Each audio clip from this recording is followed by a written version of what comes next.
Hey friends, welcome back to my YouTube channel class 10th English book prose का ये first chapter a letter to God भगवान को एक पत्र जो कि जीएल फ्यूंट्स के द्वारा ये रिटेन है। इस स्टोरीज़ को स्टार्ट करने से पूर्व यहाँ पर दिया गया है आपके बुक में कि बिफोर यू रीड, तो सर्वप्रथम इसी को हम लोग रीड कर लेते हैं।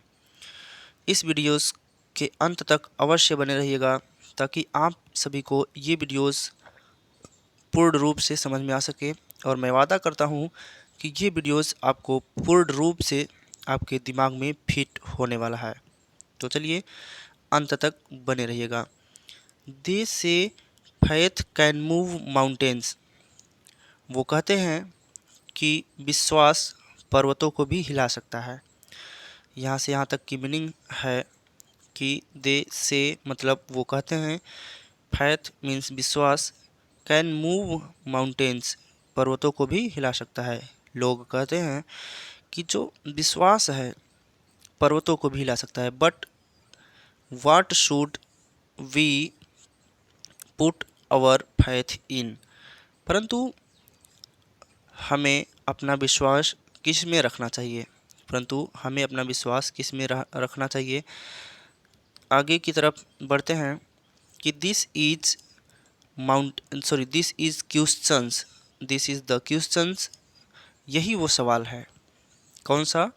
यही वो सवाल है कि दिस स्टोरी डेलिकेटेड पोजेस, यही वो सवाल है कि यह जो कहानी है डेलिकेटली होता है। डेलिकेटली पोसेस मतलब डेलिकेटली मीन्स होता है कोमलता से, पोजेस मतलब होता है प्रस्तुत करना। ये कहानी जो है वो, और ऊपर जो प्रश्न दिया गया था अभी हमने किया है कि but what should we put our faith in, कि हमें अपना विश्वास किस में रखना चाहिए। यही वो सवाल है या यही वो प्रश्न है जो कि इस कहानी में कोमलता से प्रस्तुत करता है। डेलिकेटली मतलब कोमलता से पोजेस प्रस्तुत करता है। तो चलिए आगे की तरफ बढ़ते हैं।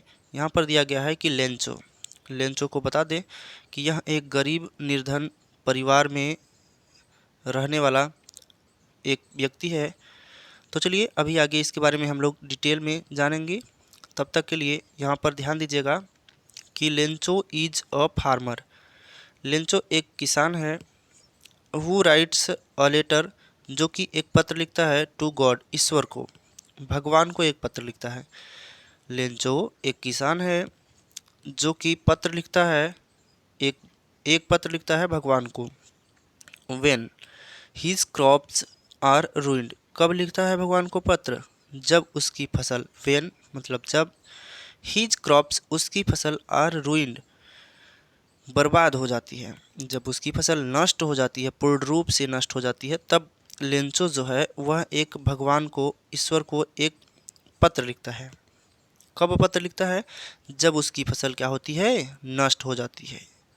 आगे आस्किंग फॉर 100 पीसोस, वह भगवान से मतलब ईश्वर से 100 पीसोस मांगने के लिए पत्र लिखता है।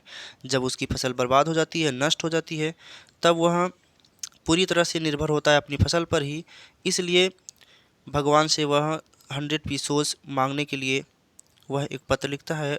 और उसके बाद देखिए कहा गया है प्रश्न के रूप में कि डज लेंचोस लेटर रीच गॉड, कि क्या लेंचो का यह पत्र भगवान तक पहुंचता है। यही प्रश्न किया गया है। डज लेंचोस लेटर मतलब क्या लेंचो का पत्र रीच टू गॉड भगवान के पास पहुंचता है या नहीं। फिर अगला प्रश्न किया गया है, डज गॉड, क्या भगवान सेंड भेजते हैं, him to money, him the money मतलब उसके पास, किसके पास? लेंचो के पास पैसों को भेजते हैं या नहीं। क्या भगवान लेंचो के पास पैसों को भेजते हैं अथवा नहीं। थिंक, ज़रा सोचिए, विचार कीजिए आप। व्हाट योर आंसर्स, आपका जवाब क्या होगा। टू दिस क्वेश्चंस, इन प्रश्नों का, इन सभी प्रश्नों का जवाब क्या होगा।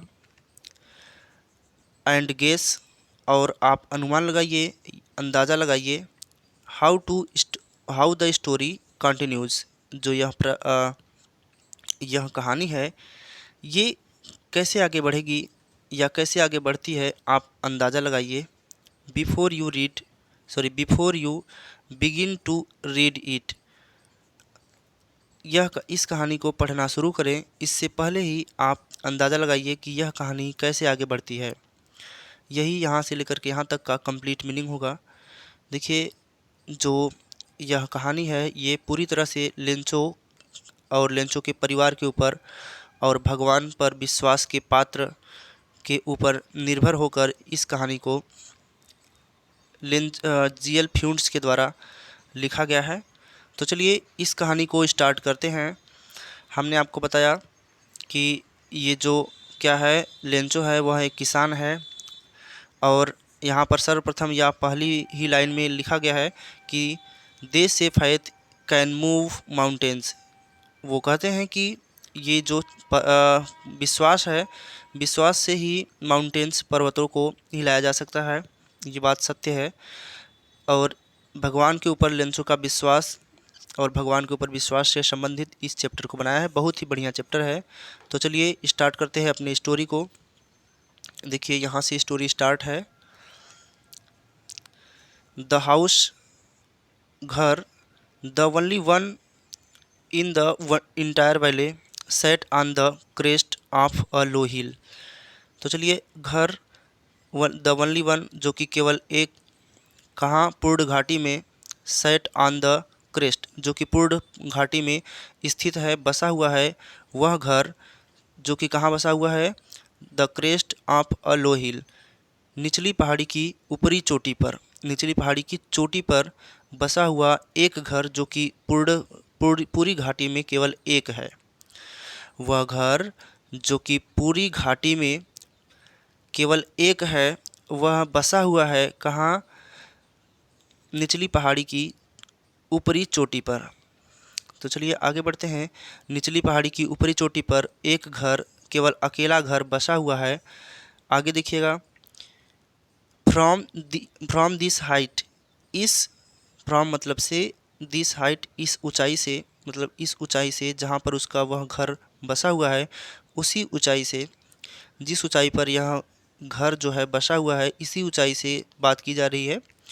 तो उस ऊंचाई से one could see the river and the field of ripe corn dotted with the flowers that always promised a good harvest.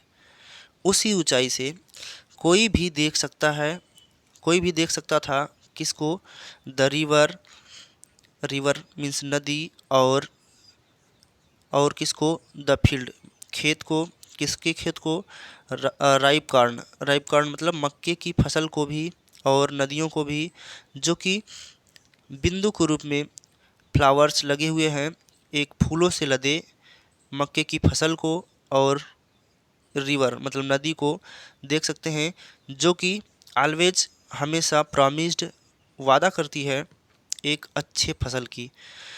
एक बार पुनः यहाँ से लेकर के यहाँ तक हम कंप्लीट मीनिंग देख लेते हैं कि इसी ऊंचाई से कोई भी देख सकता था नदियों को और फूलों से लदे मक्के की फसल को, जो कि हमेशा मतलब सदैव एक अच्छी फसल की वादा करती है। आगे चलिए, the only one things the earth needed was a downpour और एट लीस्ट अ शावर। देखिए कहा गया है, इस इंग्लिश सेंटेंस के माध्यम द्वारा इसको हम लोग एक बार पुनः समझते हैं कि द ओनली थिंग्स, केवल एक ही चीज़ की ज़रूरत थी, किसको, पृथ्वी को।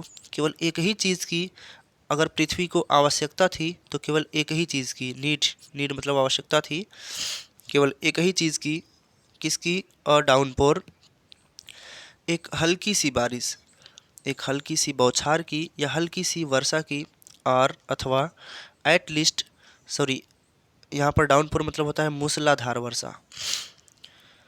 पृथ्वी को, उस पृथ्वी को जो जहाँ पर एक अच्छी फसल की वादा करती थी, जो कि मक्के की फसल की, जो वहाँ जिस पृथ्वी पर लगाया गया था उसी पृथ्वी की बात की जा रही है। उस पृथ्वी को आवश्यकता थी तो केवल एक ही चीज़ की, जो कि एक मूसलाधार बारिश या फिर एटलीस्ट कम से कम अशावर मतलब धीमी बारिश। अगर धीमी भी बारिश हो जाती तो उस फसल की पैदावार बहुत अच्छे तरीके से होती। तो वही बात की जा रही है यहाँ पर कि अगर उस मैदान को, उस खेत को आवश्यकता थी तो केवल एक अच्छी मूसलाधार बारिश या फिर कम से कम एक बौछार की। आगे चलिए, throw out the morning Lencho. उसी उसी मॉर्निंग से यदि अगर देखा जाए तो उसी मॉर्निंग, उसके बाद की जो मॉर्निंग है मतलब सुबह की बात की जा रही है, सुबह से ही लेंचो हु न्यू, उसी सुबह से लेंचो हु न्यू जो कि जानता था, हीज फील्ड्स अपने खेतों को, इंटीमेटली घनिष्ठतापूर्वक, अपनी खेतों को, अपने मतलब फसलों को घनिष्ठतापूर्वक अच्छे तरीके से, पूरी तरह से अपने खेतों को वह जानता था। कौन? लेंचो। फिर उसके बाद बात की जा रही है कि had done nothing else but see the sky towards the north east. कहा जा रहा है कि लेंचो जो कि अपनी फसल को घनिष्ठतापूर्वक जानता था और हैड डन नथिंग एल्स, वहाँ पर कुछ नहीं था परंतु सी द स्काई, परंतु वह अपने नज़रों को आकाश की तरफ लेकर जा गया, मतलब आकाश में देखता था। टावर्ड द नॉर्थ ईस्ट, उत्तर पूर्व में आकाश की तरफ वह देख रहा था। फिर कहा गया है कि now we are really going to get some water women. कह रहा है कि देखते हुए, उसी अपनी फसल को घनिष्ठतापूर्वक जानता था और उत्तर पूर्व में आसमान की तरफ देखते हुए ऊंचाई पर वह कह रहा था कि अब we are really going to get, अब सचमुच हम सभी कुछ वर्षा प्राप्त करने वाले हैं। यहाँ पर वर्षा मतलब जल प्राप्त करने वाले हैं। कहाँ से? आसमान से, मतलब वर्षा होने वाली है। वुमेन, औरत को, मतलब एक स्त्री को कहते हुए ऐसा कहते हैं। The women who was preparing supper, वही औरत जो कि भोजन, रात्रि का भोजन बना रही थी, वह उत्तर देती है यस, हाँ। गॉड विलिंग, हाँ यदि भगवान की इच्छा हुई तो। कह रही है कि यदि भगवान की इच्छा हुई तो हमें वर्षा अवश्य प्राप्त हो जाएगा, जिससे कि हमारा जो फसल है वह अच्छे तरीके से पैदावार हो जाएगी। फिर आगे कहा जा रहा है कि the older boys were working in the field. कहा जा रहा है कि जो बड़े बच्चे थे, बॉयज़, यहाँ पर यह सर होना चाहिए था boys, the older boys were, जो कि वर्किंग इन द फील्ड, जो कि मैदान में मतलब खेत में कार्य कर रहे थे। वाइल, जबकि द स्मॉलर वंस, जबकि छोटे बच्चे, were playing near the house, जबकि छोटे बच्चे क्या कर रहे थे? घर के पास में ही, नज़दीक में ही खेल रहे थे। और बड़े बच्चे क्या कर रहे थे? वर्किंग इन द फील्ड, खेतों में कार्य कर रहे थे। मतलब कहा जा रहा है कि बड़े बच्चे खेत में कार्य कर रहे थे, जबकि छोटे बच्चे घर के पास ही खेल रहे थे। Until the women called to them all, तब जब तक कि वह स्त्री उन सभी को बुला नहीं लेती है। वह स्त्री उन लोगों को जब तक बुलाती नहीं है तब तक वह कहाँ, बड़े बच्चे खेत में कार्य कर रहे थे और छोटे बच्चे घर के पास ही खेल रहे थे।